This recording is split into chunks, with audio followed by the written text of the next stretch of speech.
लोकसभा चुनाव 2019 में बिहार में कई ऐसे चेहरे हैं, कई ऐसे युवा चेहरे हैं जो दिग्गजों को चुनावी मैदान में टक्कर दे रहे हैं।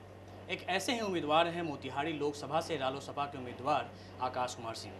आकाश कुमार सिंह लंदन में पढ़ाई किए और बिहार लौटे हैं और मोतिहारी से उन्हें महागठबंधन ने टिकट दिया है, जहां उनके मुकाबले में हैं केंद्रीय कृषि मंत्री राधा मोहन सिंह। केंद्रीय राधा मोहन सिंह इस पर हैट्रिक लगाने की तैयारी में सोच रहे हैं। नहीं, इस बार कोई उनका हैट्रिक नहीं लगने वाला। वो पिछले बार भी हार जाते, एक हवा था उनके पक्ष में, उनके पार्टी के पक्ष में, वो जीत गए थे, जो कि झूठ और भ्रामक प्रचार के कारण क्रिएट किया गया था। अब तो हवा जो है सो बिल्कुल उनके विरुद्ध है। पिछली बार भी वो हारते, इस बार पक्का हारेंगे।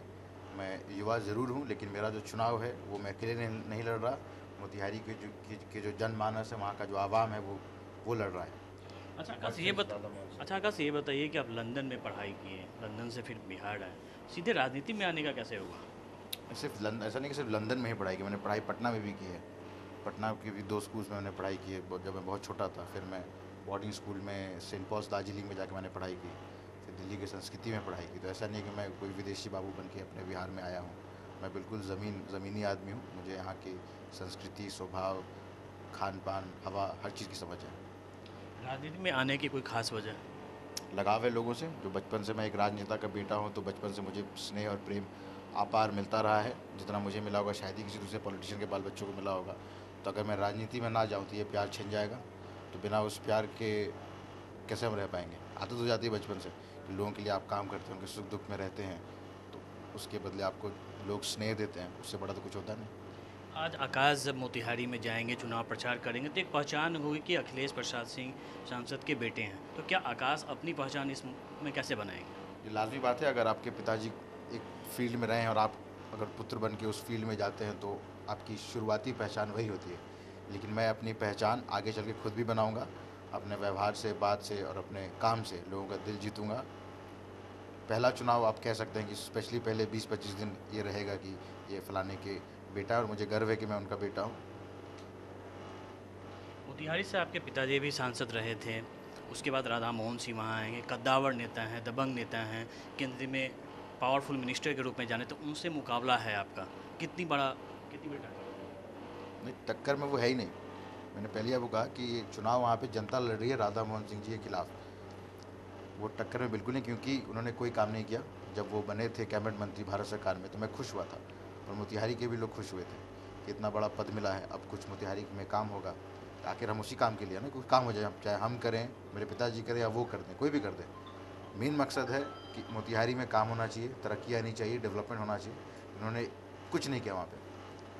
तो इतने बड़े पद पे अगर आप बैठते हैं और कोई काम नहीं करते, तो लाजमी बात है जनता आपसे नारुष्ट होगी, नाराज़ होगी। वो बहुत बुरी तरीके से चुनाव हारेंगे।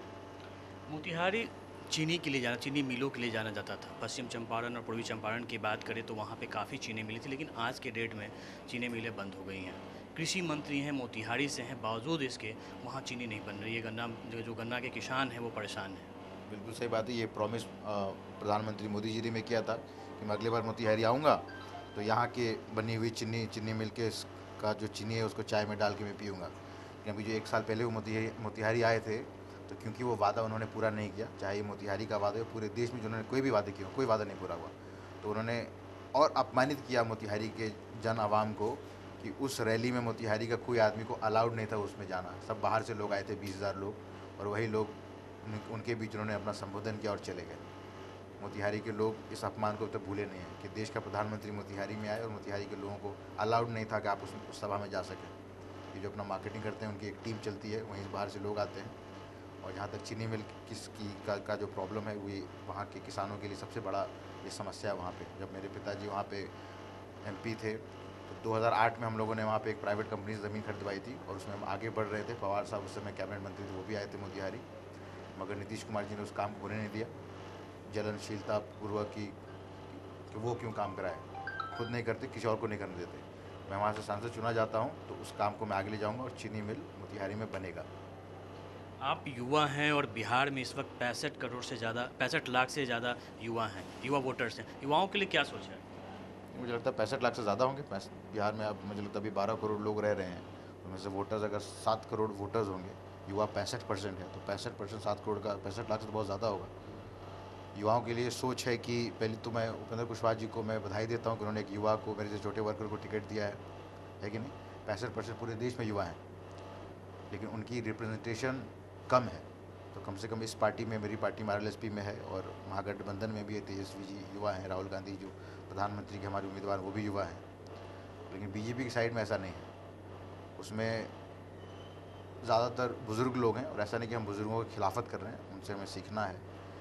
तो जो उन्हें बुज़ुर्गों को टिकट मिलता है, और दूसरे जो उनके बुज़ुर्ग हैं वो अपमानित भी होते हैं उस पार्टी में, जैसे कि आडवाणी जी अपमानित हो रहे हैं, इनके गुरु रहे हैं। ये बात करते हैं हिंदू धर्म, हिंदू संस्कृति की, लेकिन ये अपने गुरु का इज़्ज़त करना नहीं जानते। युवा के लिए मेरी मोतिहारी में ये सोचे कि मैं वहाँ स्पोर्ट्स स्टेडियम बनवाऊँगा, और युवा का जो सबसे बड़ा समस्या वो है बेरोज़गारी, और दूसरा क्वालिटी एजुकेशन, जो कि हमारे स्टेट बिहार में कहीं नहीं है। आपके ज़माने में शायद रहा होगा, आपके जब पिताजी पढ़ते होंगे, मेरे पिताजी स्कूल में तो उस समय स्कूली शिक्षा और विश्वविद्यालय की शिक्षा कुछ अच्छी थी, लेकिन अब सब खत्म हो गया है। तो मेरा फोकस रहेगा कि स्कूली शिक्षा और विश्वविद्यालय की शिक्षा को कैसे इम्प्रूव किया जाए, क्वालिटी टीचर्स आएँ, क्वालिटी एजुकेशन बच्चों पे इम्पार्ट हो, और उसके साथ औद्योगिकरण, कि जब तक औद्योगिकरण नहीं होगा तब तक रोज़गार युवा को मिल नहीं सकता। कोई नहीं जाना चाहता ना अपने माँ बाप को छोड़ के, स्टेट को छोड़ के दूसरे स्टेट में, इसलिए जाती हूँ कि यहाँ पे कुछ है नहीं, जाना पड़ता है पेट के कारण। तो उनके इस दर्द को हम समझते हैं। क्या लगता है 2019 में महागठबंधन की बिहार में क्या तस्वीर होगी? बहुत बढ़िया तस्वीर होगी। मुझे लगता है कि 40 में से 35 सीटें हम जीत रहे हैं, और देश के लेवल पे भी राहुल गांधी जी प्रधानमंत्री बनेंगे, यूपीए की सरकार बनेगी।